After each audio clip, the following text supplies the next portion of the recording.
Կգա մի օր, որ դու քո հայրական տուն որպես հյուր կգնաս, մարդ, ում սպասում են ամեն օր, բայց միևնույն է, դու այնտեղ հյուր կլինես։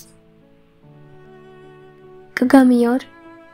որ դու քո հայրական տան մասին շատ բաներ չես իմանա, քեզ չեն ասի, որ չեն հանգստանաս, չեն ուզի, որ տխրես, իրենցից հեռու, բայց միևնույն է, դա կզգաս։ Կգա մի օր, երբ միայնակ կնստես սենյակի մի անկյունում ու կկարոտես այն օրերին, երբ մայրդ բարկանում էր քեզ վրա, որ անգործ ես նստել։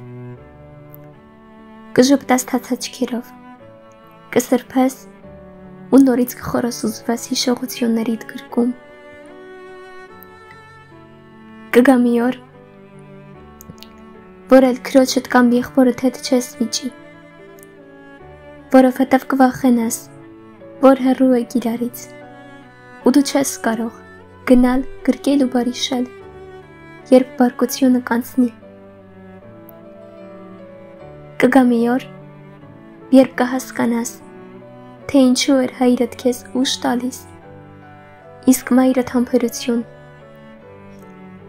Կկարոտես, երբ հայրիկիդ հետ ինչ-որ բան էիք կազմակերպում, երբ հայրիկի հետ ցանկանում էիք մայրիկին մի փունջ ժպիտ նվիրել, երբ փոքր ժամանակ քո քույրիկի ու եղբոր անակնկալը մայրիկին մի փոքրիկ բացիկներ, տարաստխալներով ու ջնջումներով։ Կկարոտես այդ ամանին, կկարոտես ամեն խենթության, որը արել ես հայրական տանը։ Ամենաշատը կկարոտես մայրիկին, նրա պատրաստած սուրճին անգամ կկարոտես, նրա ժպիտը միշտ աչքերիդ առաջ կլինի, արցունքները նույնպես կհիշես, երբ քեզ հարսի շորով տեսավ ու հրաժեշտ տվեց առաջին անգամ, որ էլ ամեն օր չեք տեսնվելու։ Հայրիկիդ խոսքին ու խրատին կկարոտես, նրա հարցերին ու քեզ երեխայի պես վերաբերվելուն կկարոտես։ Կկարոտես ամեն բան, ամենքին կկարոտես։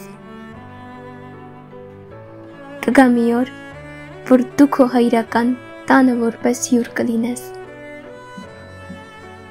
Ամենասպասված ու սիրված հյուրերից մեկը։